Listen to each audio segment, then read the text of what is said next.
बात कर रहे हैं बेटा, आप ध्यान रखिएगा। एक्चुअली मैं सेल की बात करूंगा। सेल बताइएगा, सेल का काम क्या है? एक सेल का काम है केमिकल एनर्जी को इलेक्ट्रिकल एनर्जी में कन्वर्ट करना और सर्किट के अंदर चार्ज के फ्लो को मेंटेन करना। भाई सेल क्या है?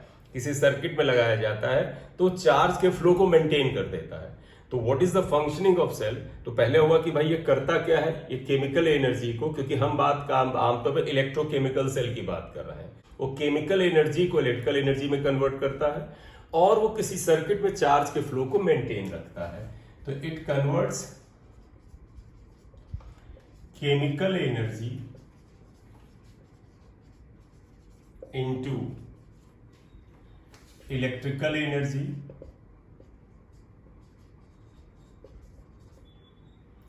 and maintains flow of charge in a circuit। अब एक सेल अगर तुम्हारे लिए एक सिंपल सा बेटा जो वोल्टा ने डिजाइन किया था वो सेल बनाओ। सेल में एक बेटा वेसल होता है, उसके अंदर एक आप केमिकल रखते हैं, इसे हम लिक्विड इलेक्ट्रोलाइट कहते हैं। बिल्कुल शुरुआती वाला सेल बता रहे हैं, लिक्विड इलेक्ट्रोलाइट कहते हैं, इलेक्ट्रोलाइट्स कहलाते हैं। इसमें दो ऐसी बेटा रॉड्स होती हैं, इन्हें हम इलेक्ट्रोड्स कहते हैं। तो इन रॉड्स को हम इलेक्ट्रोड्स कहते हैं। एक इसमें प्लस होती है, एक माइनस होती है। तो आप ध्यान रखिएगा, बाहर का सर्किट अगर हम जोड़ें, जैसे हम इसमें एक रेजिस्टेंस अगर हम जोड़ दें, रेजिस्टेंस का मतलब जैसे सेल के साथ मान लीजिए मैंने एक बल्ब लगा दिया, तो बाहर के सर्किट का पूरा रेजिस्टेंस, मतलब सर्किट के अंदर जो वायर है प्लस जो बाहर से लोड लगाया है, तो ये रेजिस्टेंस ले लिया और दूसरे सेल के साथ, टर्मिनल के साथ हमने जोड़ दिया। ये प्लस है, ये माइनस है। तो पता है कि जिस सेल को हम प्लस से डिनोट कर रहे हैं इसे हम एनोड कहते हैं, और जो माइनस से डिनोटेड है इसे हम कैथोड कहते हैं। कलेक्टिवली हम इन्हें इलेक्ट्रोड्स कहते हैं। तो एक सेल के अंदर दो इलेक्ट्रोड होते हैं, one is anode, other is cathode. एक लिक्विड इलेक्ट्रोलाइट या इलेक्ट्रोलाइट होता है। अगर हम बाहर से सर्किट वायर हम जोड़ते हैं और R is the resistance of external circuit plus load, जैसे पंखा लगाया, बल्ब लगाया, उसका रेजिस्टेंस प्लस बाहर की जो वायरिंग है उसका रेजिस्टेंस आ रहा है। तो पता है कि करंट हमेशा सेल में एक्सटर्नल सर्किट में पॉजिटिव से नेगेटिव चलती है। ध्यान रखिएगा बेटा, जब हम कहते हैं current flows from positive to negative, it means in external circuit. External circuit में करंट हमेशा पॉजिटिव से नेगेटिव चलती है। देखो ये करंट का मतलब क्या होता है? Direction of flow of positive charge या opposite to the flow of negative charge, जिस ढंग से भी लेना चाहें। तो अगर ये करंट ऐसे चल रही है तो इसका मतलब समझिएगा, इस एक्सटर्नल वायर के अंदर इलेक्ट्रॉन्स या पॉजिटिव आयंस यानी आयंस चल रहे होंगे। देखो बेटा बड़े ध्यान से सुनिएगा, जब पॉजिटिव एंड से नेगेटिव एंड के बीच में करंट चलेगी, यानी चार्ज पार्टिकल पॉजिटिव टर्मिनल से नेगेटिव टर्मिनल के बीच चलेंगे, और जब ये चलेंगे तो बाहर का जो वायर है उसके रेजिस्टेंस के अगेंस्ट इसे वर्क करना पड़ेगा। तो फिर से सुनिएगा, जब चार्ज पॉजिटिव टर्मिनल से नेगेटिव टर्मिनल में एक्सटर्नल सर्किट में चलते हैं तो they have to work against the external resistance. External resistance R के अगेंस्ट उन्हें वर्क करना पड़ता है। This work by the unit coulomb, 1 coulomb is called external voltage, या इसे बोलता है टर्मिनल वोल्टेज बोला जाता है। हम सही जगह पे लिखा देंगे लेकिन मोटे तौर पे भी जानो ये आएगा। इसके अलावा एक चीज और देखिएगा, चार्ज पॉजिटिव चार्ज से, देखो पॉजिटिव टर्मिनल से चार्ज चलेगा, एक्सटर्नल सर्किट में से कुछ वर्क करना पड़ेगा, फिर ये यहां तक जाएगा, और फिर देखो बेटा अगर क्लोज सर्किट करना तो चार्ज को इस लिक्विड इलेक्ट्रोलाइट के अंदर माइनस से प्लस के बीच चलना पड़ेगा। तो देखो इस करंट को या चार्ज को लिक्विड इलेक्ट्रोलाइट के अंदर माइनस प्लेट से प्लस प्लेट यानी कैथोड से एनोड चलना पड़ेगा, और फिर इसमें लिक्विड इलेक्ट्रोलाइट के रेजिस्टेंस के अगेंस्ट। तो पता बेटा, आप जैसे सड़क पे चलते हो तो आपको आसानी होती है, लेकिन तुम पानी में चलो, अगर मान लो कमर तक पानी भरा हुआ है तो आपको अपोजिशन आएगा। तो जब ये चार्ज पार्टिकल लिक्विड इलेक्ट्रोलाइट के अंदर चलेगा तो भी इसको एक अपोजिशन के खिलाफ वर्क करना पड़ेगा। जो अपोजिशन, जो रेजिस्टेंस लिक्विड इलेक्ट्रोलाइट प्रोड्यूस करता है उसे हम इंटरनल रेजिस्टेंस कहते हैं, और इसके अगेंस्ट किया गया वर्क जो होता है, ध्यान रखिएगा, इंटरनल रेजिस्टेंस के अगेंस्ट चार्ज को चलने में जो वर्क करना पड़ता है ये तुम्हें मिलता नहीं है। ये हीट के फॉर्म में वहां बर्बाद होता है। तो वर्क जो बाहर वाला है वो तो तुम्हें मिलता है एक्सटर्नल एजेंट से, लेकिन ये वाला क्या होता है, बर्बाद होता है। बोलिए इतनी बात समझ में आई? ठीक है, तो मेरी बात समझिएगा, जब भी किसी सेल को हम लेते हैं उसके अंदर लिक्विड इलेक्ट्रोलाइट या इलेक्ट्रोलाइट रखते हैं, फिर हम एक्सटर्नल सर्किट को क्लोज कर देते हैं, यानी कनेक्ट करके क्लोज सर्किट बनाते हैं। तो जिस डायरेक्शन में करंट चलती है उस डायरेक्शन में पॉजिटिव चार्ज चलता है, और चार्ज एक्सटर्नल वायर या एक्सटर्नल रेजिस्टेंस में के अगेंस्ट जब चलता है तो वो वर्क हम W एक्सटर्नल वर्क कहेंगे। साथ ही साथ चार्ज पूरे कंप्लीट सर्किल के लिए अंदर जो है लिक्विड इलेक्ट्रोलाइट के खिलाफ वर्क करते हुए यहां से यहां तक जाता है, उसे W इंटरनल कहते हैं, right. Total work done in circulating unit charge in one complete cycle, इसे इलेक्ट्रोमोटिव फोर्स या EMF ऑफ सेल कहते हैं।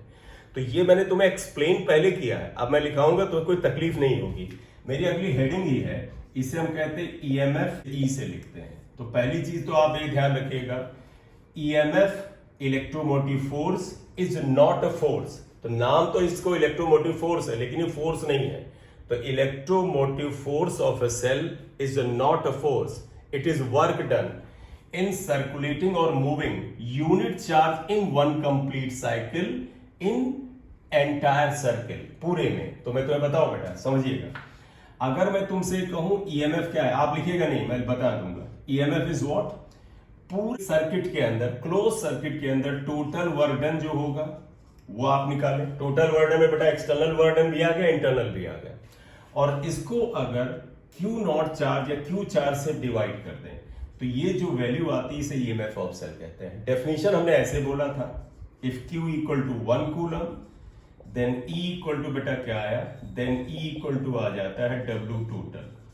तो इसलिए अगर तुमने मेरे टर्म्स पे ध्यान दिया हो तो फिर से सुनिएगा, क्या, electromotive force of a cell is not a force, it is work done in circulating unit charge in one complete cycle of the circuit including liquid electrolyte, यानी अंदर वाला भी लिया जाएगा। इसका यूनिट क्या आएगा, वर्क का यूनिट होता है जूल पर कूलम, और जूल पर कूलम को तुम्हें याद होगा वोल्ट भी कहते हैं। बोलिए इतनी बात समझ में आई? इलेक्ट्रोमोटिव फोर्स या EMF लिख देते हैं, शॉर्ट में लिखो, EMF is not a force but it is work done in moving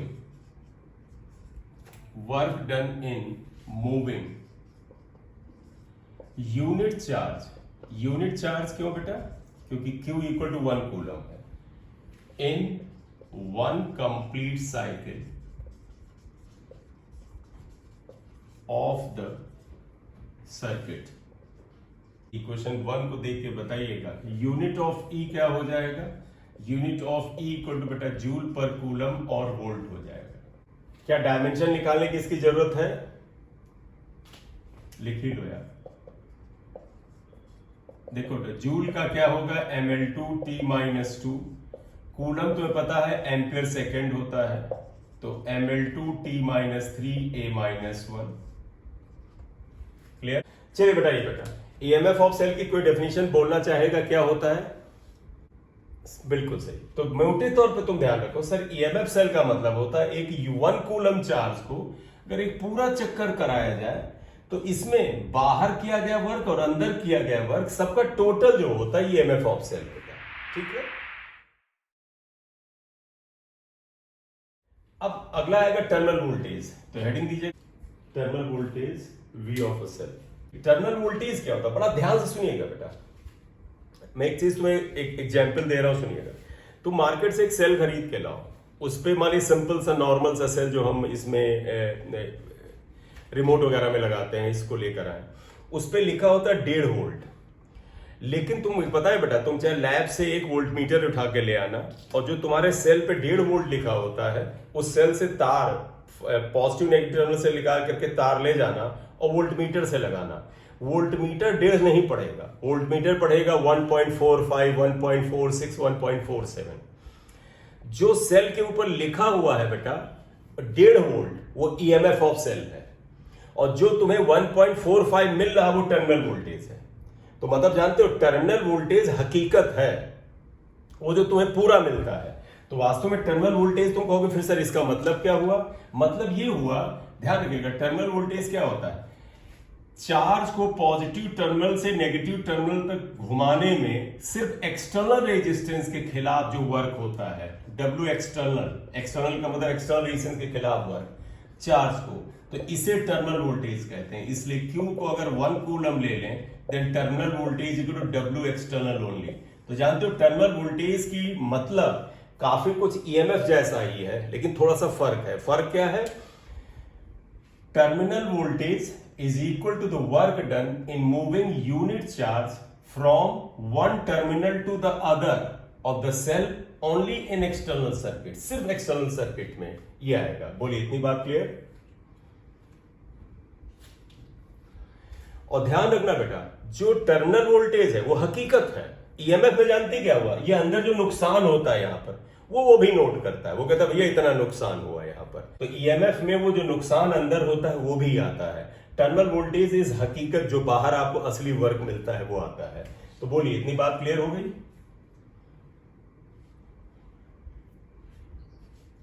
चलिए तो बताइए टर्मिनल वोल्टेज क्या हुआ? टर्मिनल वोल्टेज की डेफिनेशन क्या हुई? It is work done in moving unit charge from one terminal, terminal मतलब बेटा electrode, to the other terminal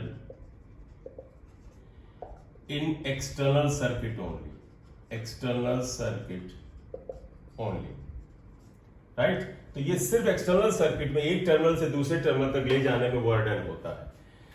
आप इससे बताओ यूनिट क्या आएगा? यूनिट तुम देख ही सकते हो, यूनिट हुआ जूल पर कूलम या वोल्ट ही हुआ तो कोई फर्क नहीं आया। डायमेंशन भी बेटा वही हुआ, क्या आया था? mn2t-3a-1। बोलो, मुझे याद नहीं, मैंने डायरेक्ट लिखा।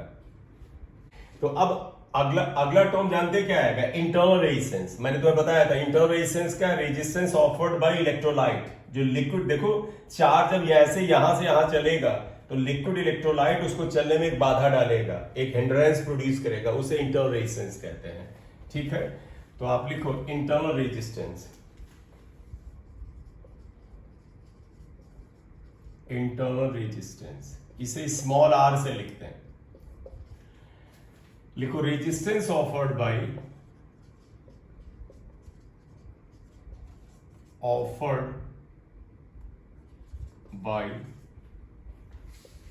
the liquid electrolyte is called internal resistance। इसे हम internal resistance कहते हैं। R देखो डिपेंडेंस इसका लिखते हैं, dependence of R, small r का डिपेंडेंस क्या है? पहला जरा समझिएगा बेटा, ये जो इलेक्ट्रोड की प्लेट्स हैं, अगर इनका सरफेस एरिया ज्यादा है, आप खुद समझिएगा, अगर इनका एरिया लिक्विड के अंदर ज्यादा एक्सपोज है तो ज्यादा आयंस आएंगे। सुनिएगा बेटा, अगर इनका एरिया ज्यादा है तो ये प्लेट्स ज्यादा आयंस रिलीज करेंगे, और ज्यादा आयंस रिलीज करेंगे तो कंडक्टिविटी बढ़ती है, इंटरनल रेजिस्टेंस घटता है। तो internal resistance is inversely proportional to what? Plate area. तो ए क्या हुआ? Plate area. बोले बेटा, कोई प्रॉब्लम? लॉजिक समझिएगा बेटा, अगर इनका सरफेस एरिया ज्यादा होगा, ज्यादा आयंस रिलीज करेंगे, ज्यादा आयंस रिलीज होंगे तो इलेक्ट्रिकल कंडक्टिविटी बढ़ती है और रेजिस्टेंस घटता है। बोले क्लियर? दूसरा आप बताइएगा बेटा, आप दूसरा बताइए, अगर ये प्लेट और ये प्लेट है, इनके बीच की ये जो दूरी है, ये डिस्टेंस जो है, अगर हम d लिख दें, ये ज्यादा हो, अगर इनके बीच की डिस्टेंस ज्यादा होगा तो आयंस को लिक्विड के अंदर ज्यादा चलना पड़ेगा, रेजिस्टेंस ज्यादा होगा, यानी resistance is directly proportional to D क्या है? Plate separation. और तीसरी बात आई कि बेटा तुम्हें पता है कि इंटरनल रेजिस्टेंस जो होता है, इनके अंदर जो ये आपके केमिकल यूज होते हैं इलेक्ट्रोलाइट, उनका नेचर कि भैया कौन सा इलेक्ट्रोलाइट है, कौन सा केमिकल है, उसके नेचर पर और कॉन्सेंट्रेशन पे भी डिपेंड करता है। R also depends upon nature and concentration of electrolyte. किसी सेल का जो ईएमएफ होता है वो कांस्टेंट होता है, मतलब सेल को इस्तेमाल करते जाओ उसका वोल्टेज कम होता है, उसका टर्मिनल वोल्टेज बदलता है। क्यों बदलता है? क्योंकि समय के साथ इंटरनल रेजिस्टेंस बढ़ता जाता है। तो मैं फिर से एक चीज बताऊं, एक बिल्कुल प्योर नया सेल आप लाते हो, अच्छा चलो अब हाँ, आप देखिएगा एक बिल्कुल प्योर नया सेल लाते हैं तो उसका इंटरनल रेजिस्टेंस 0 होता है ना, 0 मानो तो कहोगे सर लीस्ट होता है, कम होता है। तो एक बिल्कुल नए प्योर सेल का इंटरनल रेजिस्टेंस बहुत कम होता है। जैसे जैसे सेल यूज करते जाते हो इंटरनल रेजिस्टेंस बढ़ता जाता है, और जैसे जैसे इंटरनल रेजिस्टेंस बढ़ता है सेल का टर्मिनल वोल्टेज जो एक्सटर्नल सर्किट में मिलता है वो घटता है और सेल बेकार होता जाता है। लेकिन ईएमएफ कांस्टेंट होता है, तो EMF is a constant value. Internal resistance initially was less, as the cell is getting used internal resistance keeps on increasing, therefore internal voltage is decreased. Clear? चलो चलो सही है, बढ़िया। देखो for a new cell internal resistance is almost negligible, लगभग negligible होता है, यानी आर लगभग 0 होता है। एज द सेल इज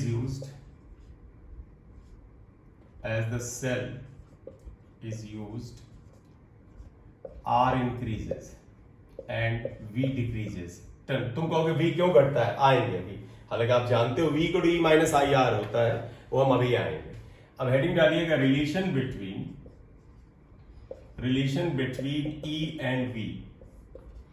मैं इसे डायरेक्ट ले रहा हूं, तुम्हें याद होगा E equal to V plus I R होता है, याद आया